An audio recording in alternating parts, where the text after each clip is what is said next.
it's like, okay, game over. We've got to figure out all the stuff before that. And you don't want to think about it, because what you're really doing is planning your own exit, when in fact you would like to hang around forever. Good morning and welcome to episode 7 of Aging with Grace 55 Plus Diane Gilman. I'm your host, Dale Josie, and you'll recognize my co-host, Diane Gilman, from her 28 years on air as the longest running and #1 fashion personality on HSN. Good morning, Diane. How are you? Good morning. Well, I am excited. This is a very, very special episode. And the title of this episode is, Who Will Take Care of Me When I'm Old? Yeah. Well, I'm already old, and I got to tell you, it's heavy on my mind. We have got a complete expert, Joy Loverde, an innovator, somebody who has saturated herself with knowledge about how we move forward, how we get support. And you know what? I'm going to be the perfect test case, baby, because you are. I have no supportive family.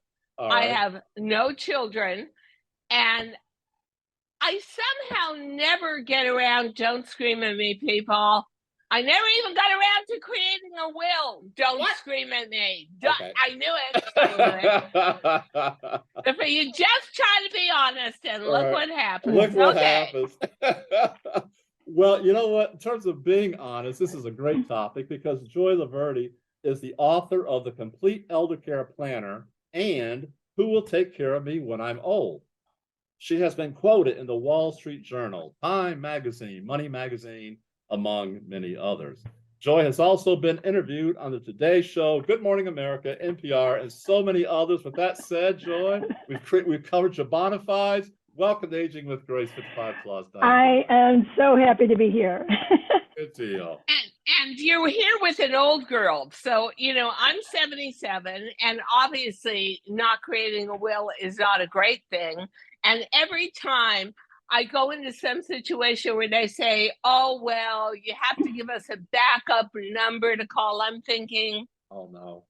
I don't know who. And by the way, who would want to take care of me when I get old? So seriously, I can be very specific about my wants, which not everybody loves. No, I think that's a good thing. And that's why we create a will, because we got to stay in control. But the more important thing is having that power of attorney. Who's going to see? Death is death is the good news, right? Wow. It's what we plan for when we live a long life, and we're going on and on like the Energizer Bunny Rabbit. By death, it's like, okay, game over. We've got to figure out all the stuff before that. And you don't want to think about it, because what you're really doing is planning your own exit, when in fact you would like to hang around forever somehow. So I am what you term, Joy, a solo ager.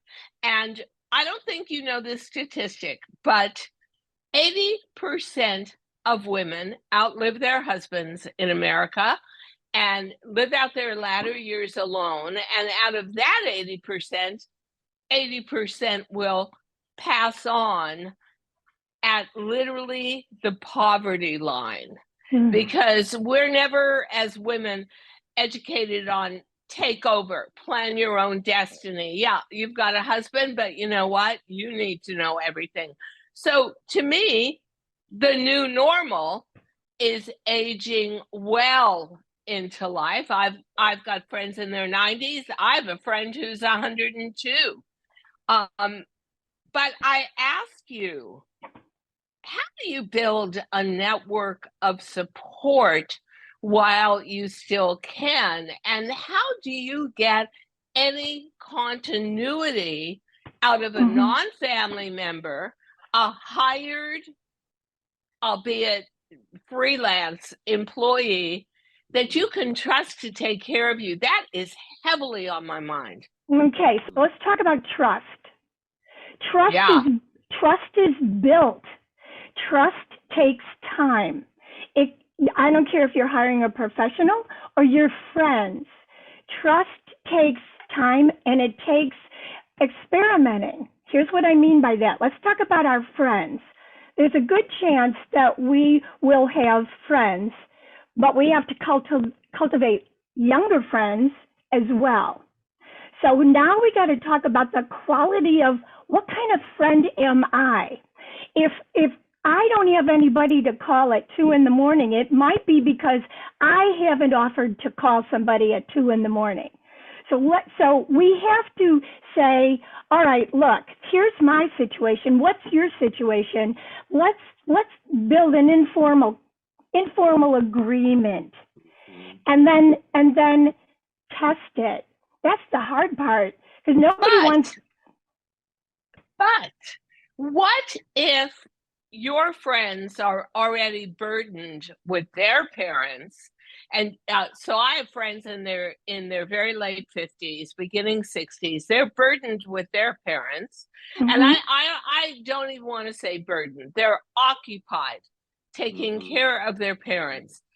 So here I am, and I'm thinking to myself, okay, it's like going to a dating service. Yes. And, right, and trying to get a matchup. But the problem with this industry is nobody stays very long. Caregivers are not paid much. And so that is one of my biggest fears, is just as you sort of get used to somebody, they decide to go into another industry or leave for a better job, and or you're older and you start to get people, maybe the first one was great, the first one leaves, the second one not so great, the third one, you can see they hate their job. Yeah. At what point do you just get up on your hind horse and say to the agency, I don't like the quality of people you're sending to me, or I don't like this person, and you just keep recycling and going through new people? That scares me. You are defining one of the natures of getting older, and that is, and we never get used to it, the revolving door of relationships. Yes. And that includes friends, and that includes professionals.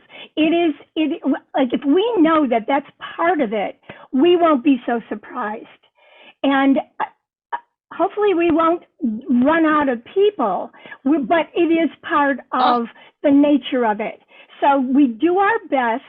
You said, what about the people who are occupied by other responsibilities?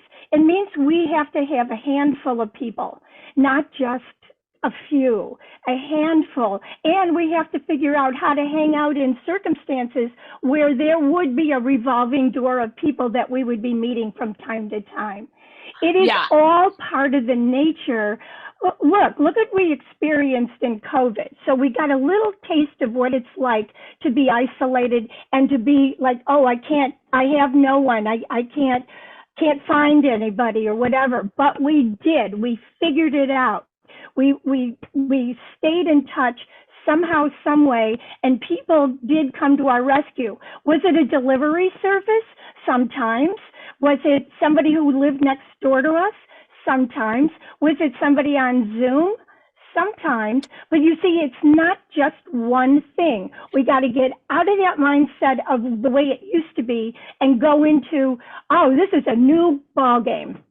As you call it, a new normal. That is almost how I see the age bracket I'm in.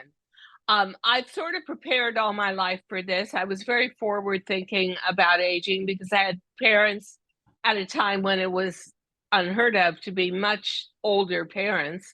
And I'm thinking to myself, okay, I'm doing the very best I can with health. I don't even take a statin or a blood thinner. I take nothing.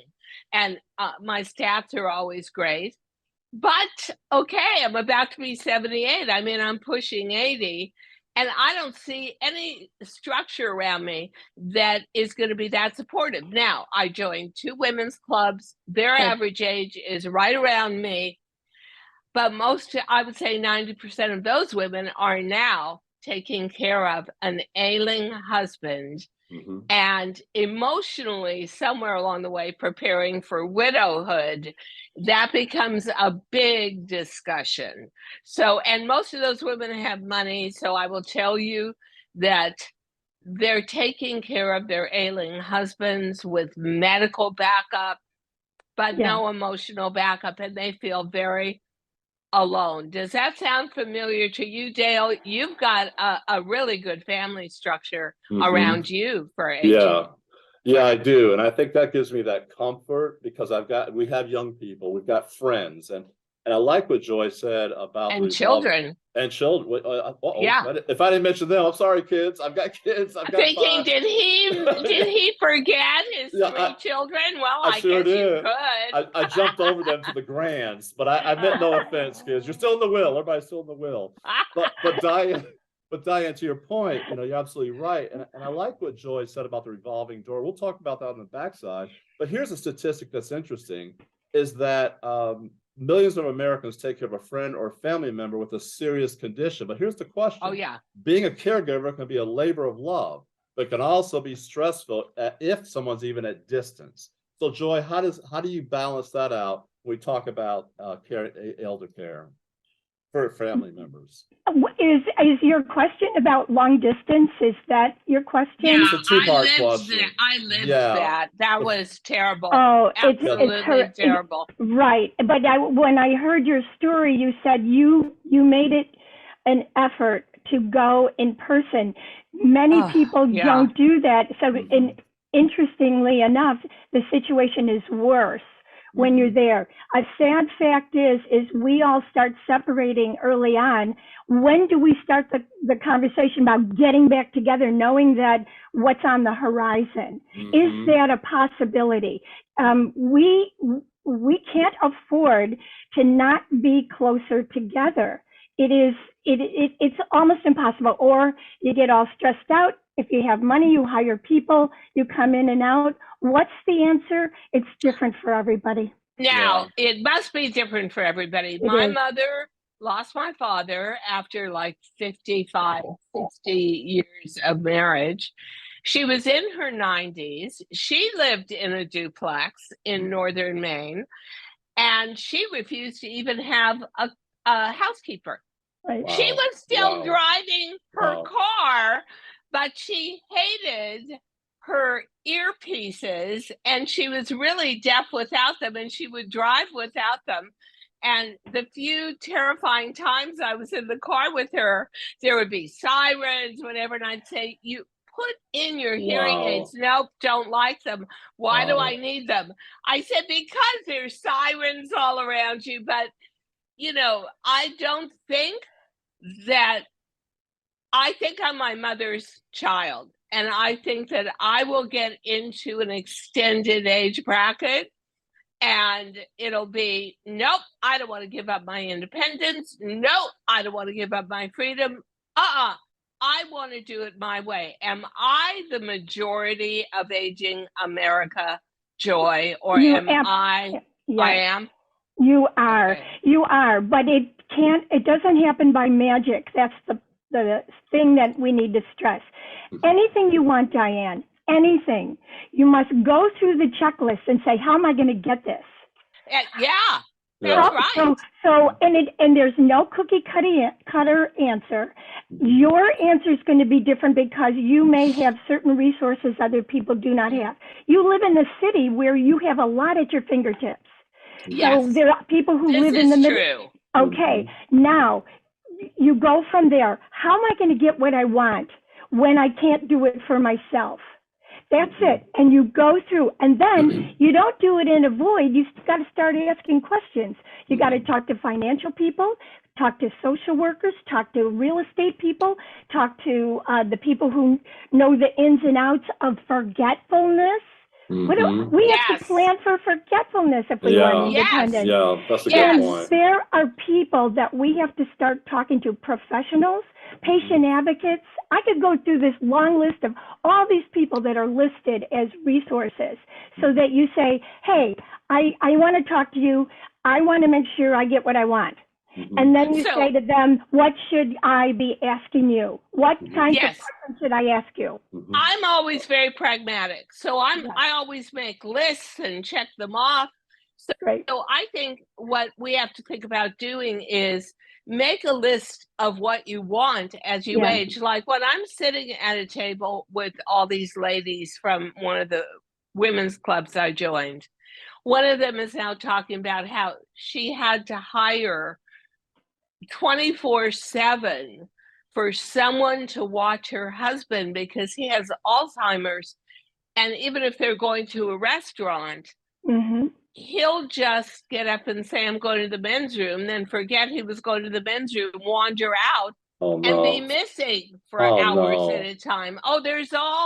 I hear all kinds of permutations about having to readjust your life for certain faculties. That's right. Starting That's right. to fade.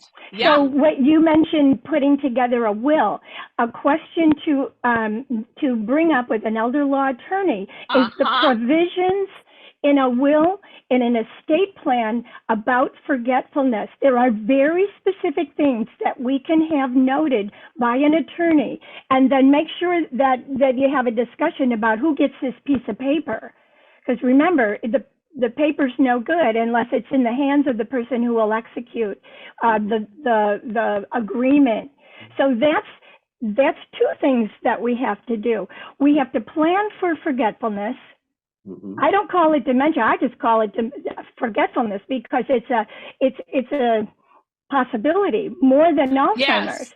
Yes. And then we ask the attorney, okay, now here I am. How do you suggest I go about getting a trusted person to be on the other end of this piece of paper?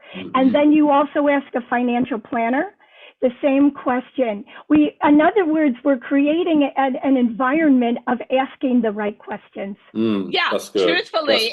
And I will tell you that the one person who actually is the head of a legal team for me, the one person I trust the most is 3 or 4 years older than me. Right. So that is not a good, and that guy to me, I would do open heart surgery and hand him my heart. He is that, say, hold it. And that's how trustworthy he is. But that is not a good decision on my part. I realize that is not viable. Okay, so I get it. I got an easy one for you, Diane. You ask him who's handling his affairs. So then you say, okay, you're older than me. Obviously, you're not going to be on the other end. Who are you? Who's doing your? I'm writing all this down. Yeah. So again, you can hear that I come from the perspective of asking the right questions. The minute you're with somebody who might know something more than you, you go, what should I be asking you? And who's doing all your stuff? Because I want to know for me. Yeah, I believe I have, and I think I've gone through a couple of people already, and they weren't quite suitable for me. But then again, I'm an impossible client. No, you're not impossible because you continuously stick to what you want. So you just keep saying to go back to the source and say, okay, those people didn't work out. Who else do you have? But you made a point, and I think one of the biggest points is if you do have a good 401k or you have a little bundle that you've saved up, it can't only be planning for what you live on per month, because that is going to change greatly if you have to have hip surgery or you fall and shatter a bone, or then you're talking about multi-layers of care. And how is money going to be allotted? That nobody ever tells you this stuff. Right. And you're sort of shunted, Joy does. except for Joy, and you're shunted aside, and it's sort of like you're not part of society anymore. You're not contributing anything, but that is a very antiquated picture of who we are as we age today. That's right. I want to say that when you say we're planning for care, I also want to say well, wait, we also have to plan for the good times. Yeah. So it's not just all about care. It's all about, wait, what if I end up in a wheelchair and I want to go to Italy? How do I do that? So planning for, if we make planning for a quality of life, no matter what happens, That's so perfect. That's good. What we want. We want what we want because we know what we define as our own quality of life. That's so good. let's plan for the good times no matter what happens. You know what I hate to do? I hate to say that we have 2 minutes left, and Diane. I know this conversation is so good. I'm sorry, but Diane's going to ask you a final question in a couple of minutes. But there's two questions, Joy, I'd like to get your reactions to. One is this whole idea. When I was researching for this topic today, I came across something talking about the sandwich generation of caregivers, where roughly 30% of family givers of older Americans live in a household that also includes children and grandchildren. That places a lot of stress on the family unit, does it not? And if so, how does one deal with that statistic? Oh, Gail, it's kind of cultural. Yeah, and I was going to say it's very cultural. So being Italian, that's an ideal situation where we grew up in that. But otherwise, it takes some getting used to, and you got to create boundaries. And again, I would talk to other people who might be in the same boat and ask them how they're doing it. Well, especially since, 61% of family caregivers either work full or part-time. So you've got to figure out how to do this balancing act, which is why your book is just so good, Who Will Take Care of Me When I'm Old, because that is a balancing act, isn't it? Yeah. That title is great. I can't tell you how many thumbs up I get. And they said, how did you know what I was thinking? Yeah, exactly. But the working from home thing, I have many people call me and say, I work from home, and my mom walks in the door anytime she feels like it. And so very often we have a grandchild, entertain them or do something or give them a job around, in small chunks. So they get distracted and they don't bother you. But I had the same situation. I had to put a note on the door when I was being interviewed on the radio, and I would say, "Don't knock unless you're dying." You know what? I think that it is fascinating that what you call the new normal, Joy, is in fact us solo agers. And the fact that women are so outliving men, but we're from a generation, including me, who forged my own career, my own life. We're from a generation where we look to elder males to kind of come down with the foundational decisions. And after talking to you today, I think, I am going to grab me by the ear and I'm going to sit me down and I'm going to do me some questions and answers and planning so I can figure out who is going to take care of me when I get old. This was fabulous. Oh my gosh, I wish we could talk for like 8 hours or something. I know. Well, we would be remiss, Joy, if we did not ask you how listeners and viewers of our podcast series can get a hold of you and how do you get a copy of the Elder Care Planner. Okay, Amazon, but the website is elderindustry.com. There's so much information on there. Just take a deep breath and dive in.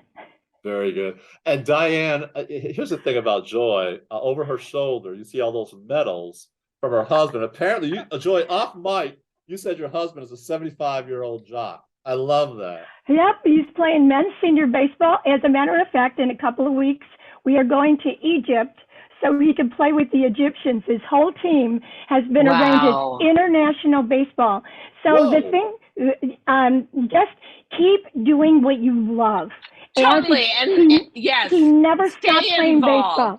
Get involved, do what you love. Involved. You know what? I just deliberately, as I stepped back from television, everything came to me in an amazing way for social media.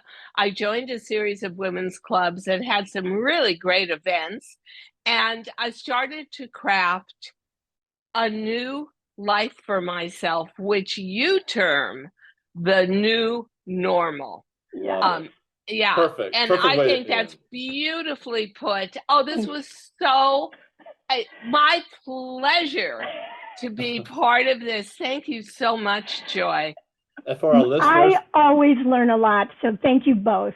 well, thank you so Pleasure. much, Joy. What a delightful soul. This Folks, wonderful. for our audience, this has been our conversation with Joy Loverde, who is the author of Complete Care Planner and who will take care of me when I'm old. She's been quoted in the Wall Street Journal, interviewed on the Today Show, Good Morning America, NPR, and others. And now we see why. Have a good day, Joy. Thank you for your time. Take care. Thank you.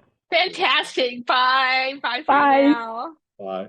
Wasn't that amazing? So to me, this is underplayed, underpublicized, under the radar, huge conversation we should be having with ourselves. And there should be more information out there. And you do wonder if you a cable TV watcher, because I was on cable TV like me, I see just a couple of different advertisements for elder care, but those are homes you go into. That's right. That's right. My mother would have shot herself first before my mom passed away. And because she wasn't born in America, she was born in Ukraine, we only have an approximate birth date. But let's say she was between 94 and 95. Still running around in high heels, believe it or not. 95. Still doing her own shopping. Wow. But she wouldn't let anybody do anything for her. And you knew that some things would be better if she had some help. But no way. And my mother's daughter, I'm going to want to be independent to the end. But the point is, you need a lot of different touch points to make yourself guaranteed you get a form of independence. And it's not necessarily what you want to be thinking about every day, right? Right. But you know what you're thinking about, which I love how you've crafted your life. You've shared how you've joined organizations, women's clubs, to kind of populate your life. Deliberately, yes. Which goes to Joy's point. I love her point about the revolving door of relationships. People leave, people are coming in. And Diane, it seems like you have perfected that with people coming into your life, going out of your life. Yes, no? I had to, I think the one thing I felt was I was in an industry, fashion, for 55 years. I was also never home for the ties that bind. For tele-retail, you work every major holiday, Easter, Thanksgiving. So you never build those family relationships or those intimate friend relationships. Everyone else is on vacay, you're working. So I think that what I felt was I was going to hit a hard landing with retirement when, of course, retirement lasted like 3 weeks. And here we are doing this podcast and I'm starting my third book, PS. And I thought to myself, I want more intellectual stimulation. I want to feel like I'm meeting new people, have new situations, making new friends. I want to be active in these clubs and feel that I'm contributing. I basically listed everything that I liked about my career and my youth and saw how to put those fold those into the new normal of being older and not necessarily being able to do a sport like I would love being a runner and can't do that anymore. And going for what I loved and creating a new space that was an approximate and still giving me the benefit and getting me there. It's very difficult, especially as a woman, to make friends in your mid to late 70s. Most women are now caregivers to a failing husband, and that's where their time goes. So you join a club, you join committees, you may have anything going on in your church. Self-care. that could be beneficial for you, and that whole deal Yes. becomes self-care. And I also wanted, beyond the garment district, I wanted more intellectual stimulation. So Yeah. one club I joined, very intellectual. Mhm. Another club I joined, very much about being outdoors and hiking and gardening. And so I'm just trying to round out my life and make more sense of it where I am, but I am never, Yeah. ever trying to assume that my Yeah. life in my mid to late 70s is what my life was in my mid to late 40s. I'm not fooling myself there. You know, it's interesting you say that. I have a someone reached out to me. She will be an octogenarian later this year, and she's been reclusive, Diane. She said, I've been by myself, and she had a list of people, and I'm honored that she contacted me. We have lunch on a monthly basis because she said she needed the mental stimulation. Her friends are not providing it. And I push, you know, we talk about things that I've read, things that she's read, and she really enjoys that, reaching back 15 years prior to that, to someone who can kind of push her, keep her in touch, keep her But active. that's great. She's deliberate about She's deliberate. it. That's the And word I'm looking yes, for. Thank you. and She's very deliberate. I was very deliberate in thinking, you know, I've worked my whole life. My career spanned 55, 57 years. And now I'm what and who and where, and everybody had advice for me. Oh, you should be traveling all the time. You know what? I traveled all the time for business. Right. I was barely home 50 days a year. So maybe not traveling is a luxury to me now. I realized I had to tune out everybody else, find my own way, ask my own questions, and plug in my own answers. And I must say, I'm doing a pretty good job. Yeah, I say so. Yeah, the whole thing with being a solo ager and the new normal, which is leading a life as an older person, that is very underplayed in society, and it's almost like global warming. No one wants to admit global warming.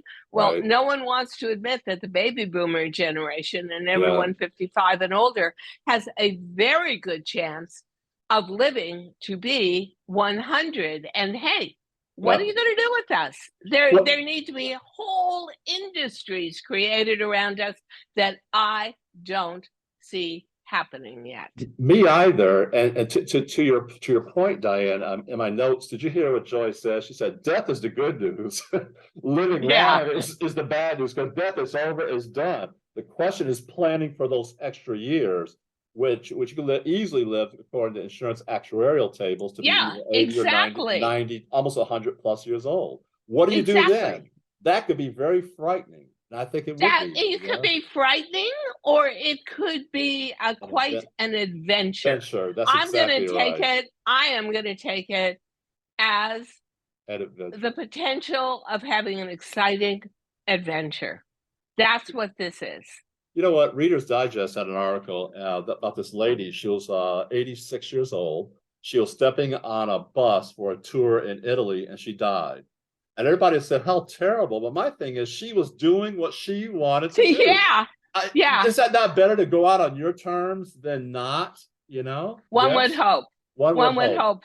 I do not know, but I do know that I am the worst legal client in the world. And I do have a nice lawyer who is an estate lawyer, but it's always like, am I in the mood to talk about my death? No. Is anybody? Let's put that off. That's when you go la la. Yeah, don't want to hear that.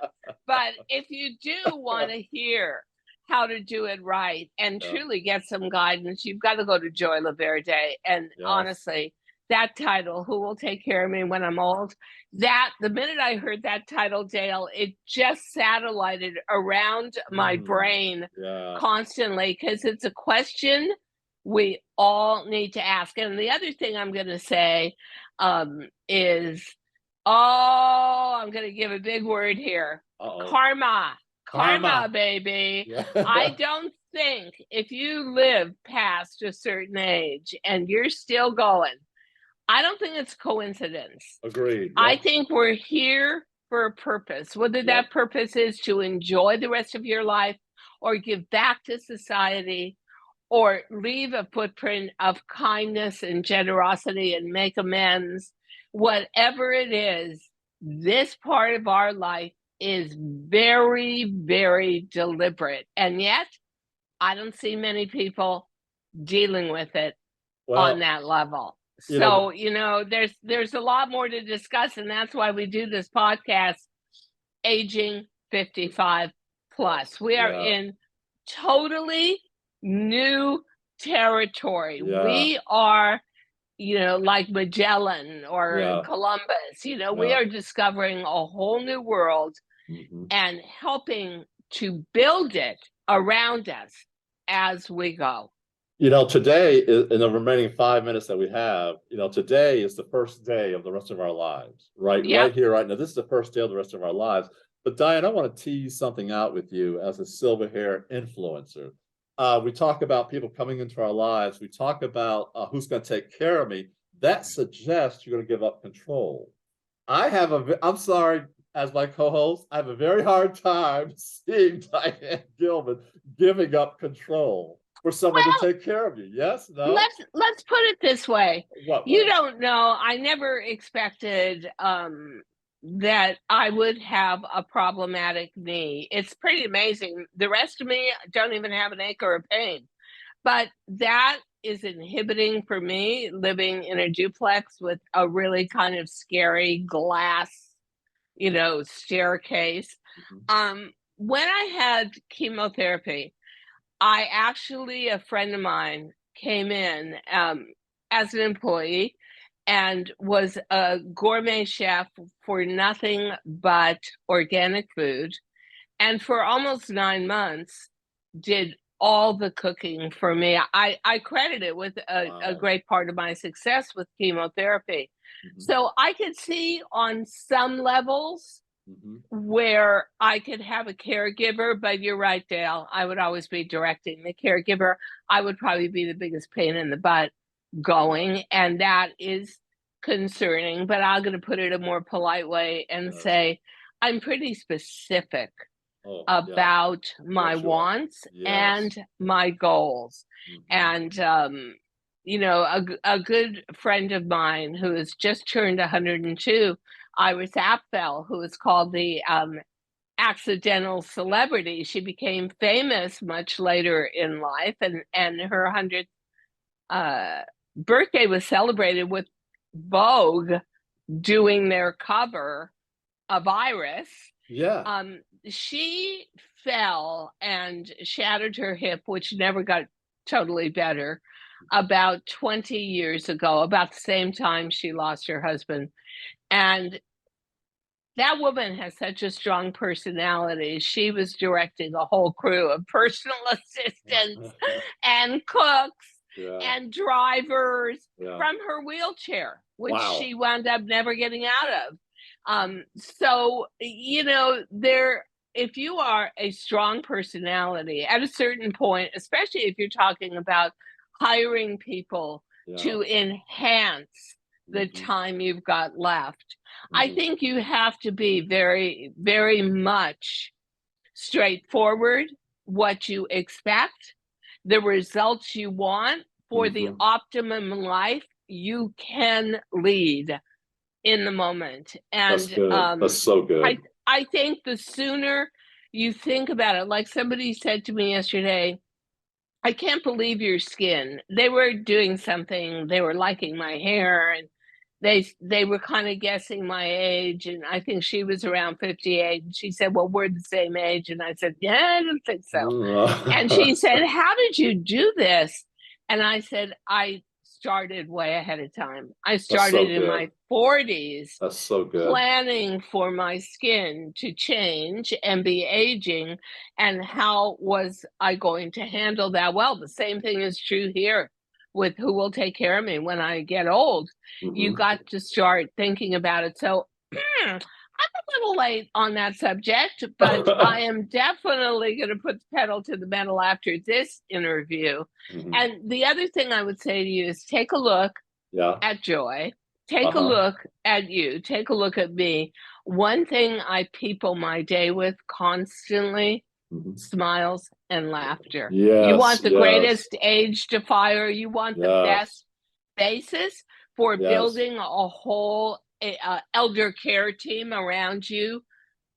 Don't be that grumpy older Oh, person who's good, bitter about losing their youth. good point. Be that Good point. grateful, joyful person who's still glad they're on earth and they've got plans to make and things to Yeah, do that's so good. and goals to conquer. That is a great part of it, because I think that if you are an aspirational person, when you get to the point where you start to need help, Yeah.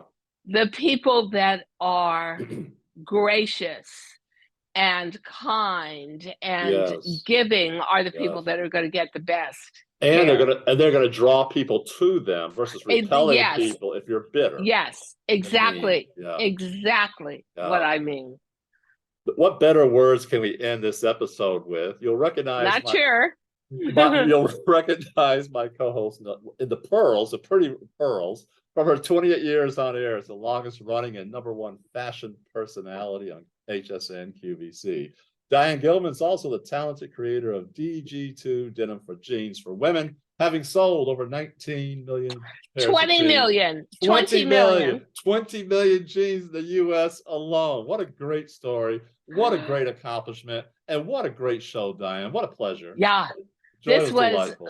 was wild, and I do want to say to the audience that, What's that? Dale and I were thrilled to do this show because we both had so many questions. Yes, like, yes. How do I do it? When do I do it? Where do I do it? Yeah. I mean, yeah, it is the giant 800-pound gorilla in the room, and we were thrilled to have Joy Loverde on. So.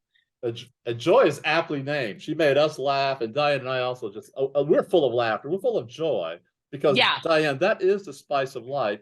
And speaking of the spice of life, please like this podcast series. Click subscribe. Please follow us, as each week at 10 a.m. you'll have more fresh content like this, more shows to come with my splendid co-host, Diane Gilman. Every Saturday morning, toast that bagel, smear on that cream cheese, get that cup of coffee, and join us at 10 a.m. Eastern Standard Time.